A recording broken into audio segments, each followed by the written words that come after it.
Assalamualaikum warahmatullahi wabarakatuh. To Honorable Mrs. Eva Nurmayasari MPD as Lecturer of Translating and Interpreting, my name is Nurul Mahambah from class 6A. In this occasion, I would like to interpret some videos to fulfill my final exam in translating and interpreting. Siapa yang tidak mengakui kesuksesan Finlandia dalam mengolah sistem pendidikan? Bahkan sistem pendidikan di negeri Nordik tersebut diakui sebagai yang terbaik di dunia. Dikembang ciptakan sejak 1970-an, siapa yang tidak bersepakat bahwa meski tidak ada sistem ranking dan pekerjaan rumah, beberapa negara bahkan Indonesia sempat ingin menerapkan hal serupa namun gagal. Bagaimana sistem pendidikan ini maksud dapat memperoleh sukses? Berikut ini ulasannya. Who doesn't recognize Finland's success in managing the education system, and even the education system in Finland is recognized as the best in the world. Since the 1970s, who would disagree that even though there was no ranking system or homework, several countries and even Indonesia wanted to implement a similar system but failed. How can the education system in question be successful? Here is the review. Standar umur sangat diperhatikan. Sebenarnya aturan yang menyangkut usia sekolah anak telah diterapkan di negara kita jauh-jauh hari. Hanya saja karena beberapa pertimbangan, aturan tersebut longgar dan perlahan mulai diabaikan. Berbeda dengan Indonesia, anak-anak di Finlandia tidak diperkenankan mengisi ruang-ruang kelas tingkatan dasar sebelum berumur 7 tahun. Karena atas dasar apapun, mereka percaya bahwa pada tataran usia di bawah 7 tahun, anak-anak dianggap belum matang dan tidak optimal dalam hal menyerap pelajaran. Sehingga tidak menutup kemungkinan bahwa sikap jenuh akan hadir dan kondisi ini dianggap tidak baik.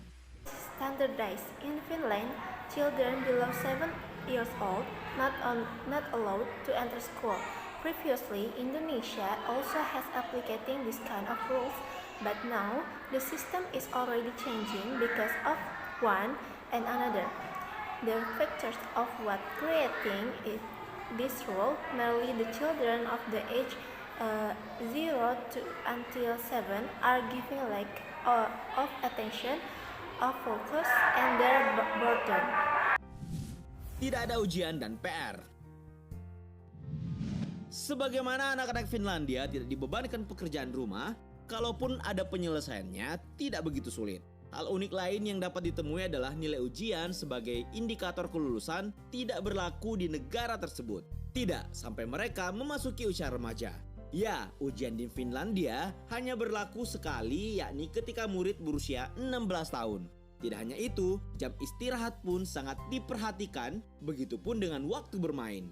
Setidaknya waktu 75 menit dihabiskan untuk beristirahat dan waktu bermain mereka pun sangat dihargai. Sebagaimana dikutip dari detik.com melalui sebuah wawancara dengan guru besar pendidikan dari Universitas Turku Finlandia, Profesor Erno Lehtinen, yang mengatakan bahwa di negara mereka sangat menghargai anak-anak yang menghabiskan banyak waktu untuk bermain daripada hanya tinggal di dalam kelas. No test or homework. The validation by test didn't have the function in Finland education system. Not until they hit the age of teenager, 16 years old above. The break time or when student plays is really get appreciation. The longer moment they are played, the more stress they release. Thus, the children having under spirit to learn anymore. Tidak ada sistem ranking. Kemampuan setiap anak jelas berbeda. Sebagian dari mereka akan tumbuh dengan kemampuan menyerap yang baik, namun sebagiannya lagi cenderung lambat, terutama jika berhadapan dengan pelajaran tertentu. Meski begitu, di Finlandia tidak ada istilah akselerasi maupun kelas unggulan, apalagi kelas internasional. Segala hal yang berhubungan dengan pengelompokan dan sistem ranking tidak berlaku di negara beribu kota Helsinki tersebut. Sehingga dapat dikatakan bahwa semua murid sama, yang artinya tidak ada jurang pemisah antara murid yang unggul dengan murid yang cenderung tertinggal. Hal ini juga didukung oleh sikap yang ditunjukkan oleh tenaga pendidiknya. No ranking system. Human is the most unique creators, whereas some humans have their own framework to think the universe. Especially children, They has different kind of thinking process. Some absorb fast, some is slowly in understanding. In Finland, there are no such things as ranking system, club of smarts, or any specific grouping to distinguish the brilliant and who aren't. Thus, student will not feeling low or fail into something and the level of student are all the same. Beasiswa penuh. Mahalnya biaya pendidikan seringkali menjadi penghalang anak-anak bangsa. Manakala pendidikan gratis hanya iming-iming dan beasiswa pendidikan tidak merata. Maka saat itu pula hak untuk mendapatkan pengetahuan baru hanya akan dinikmati oleh sebagian orang saja. Karena itu akan sangat berbeda ketika kita menilik sistem pendidikan di Finlandia. Di negara tersebut, pemerintah menanggung biaya pendidikan 100% hingga ke perguruan tinggi. Tercatat, 93% orang Finlandia adalah lulusan sekolah tinggi, bahkan beberapa di antaranya menempuh S1 lebih dari 1 kali. Atas kepedulian tersebut, hasilnya, siswa-siswa Finlandia selalu memperoleh peringkat teratas pada tes PISA atau Program for International Student Assessment. Full scholarship. Nowadays, educational system mostly are just business things where there are plenty of schools which are expensive. Despite the government of Finland covers the whole education bills until they graduated from high school. Moreover, many students took the double degree and got high score in Program International Student Assessment or PISA. Mengedepankan praktik dengan jam belajar yang sedikit.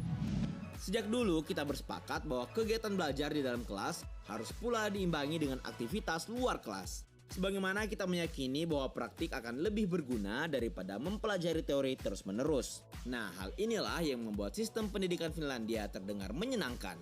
Kelas sains di Finlandia misalnya, dengan fasilitas yang lengkap dan hanya diisi oleh maksimal 16 siswa, membuat mereka mampu melakukan praktik dengan baik. Para siswa pun diminta untuk bergabung di sebuah klub minat dan bersosialisasi di lingkungan tempat tinggalnya. Bukan hal yang mustahil, sebab total jam sekolah rata-rata para siswa Finlandia hanya 18 jam per minggunya, di mana siswa tingkat dasar hanya menghabiskan waktu 4-5 jam per hari. Sementara untuk SMP dan SMA hanya datang ke sekolah pada jam mata pelajaran yang mereka pilih saja. Terdengar menyenangkan, bukan? Short hour learning. In this country, practical learning dominates rather than theoretically. The students are led to join the club where they had interest in. Outside events also participates in here. Each learning hour right to their capacity which support the student to improve themselves. Guru yang senantiasa belajar.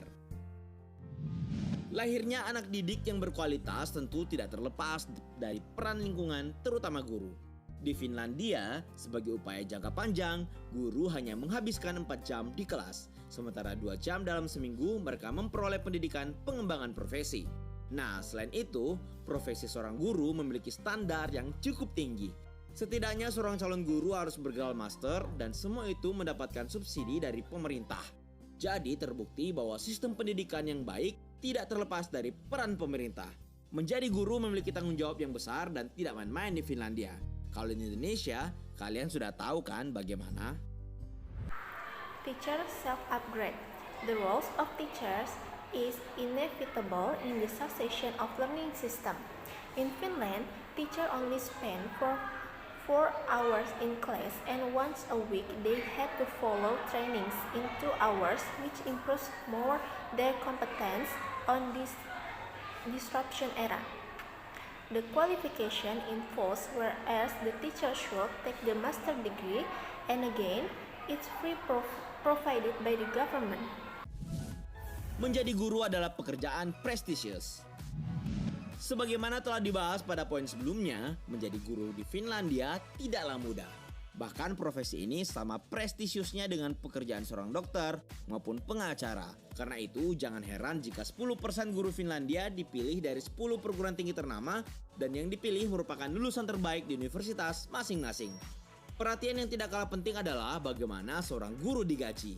Berdasarkan data tahun 2008, gaji awal rata-rata untuk guru di Finlandia adalah $29.000 AS dan di tahun 2010 6.600 orang bersaing merebut 660 kursi pelatihan guru SD. Nah, langkah ini dipilih sebagai upaya pemerintah menyimbangkan antara jumlah murid dan guru yang hampir sepadan. The honor. The teacher in Finland are prestige. The country really appreciated the existence of teacher. We cannot deny. Without teacher, we are none. And when Japan lost war, they are not asking how much grant, soldiers, citizen they left but teacher.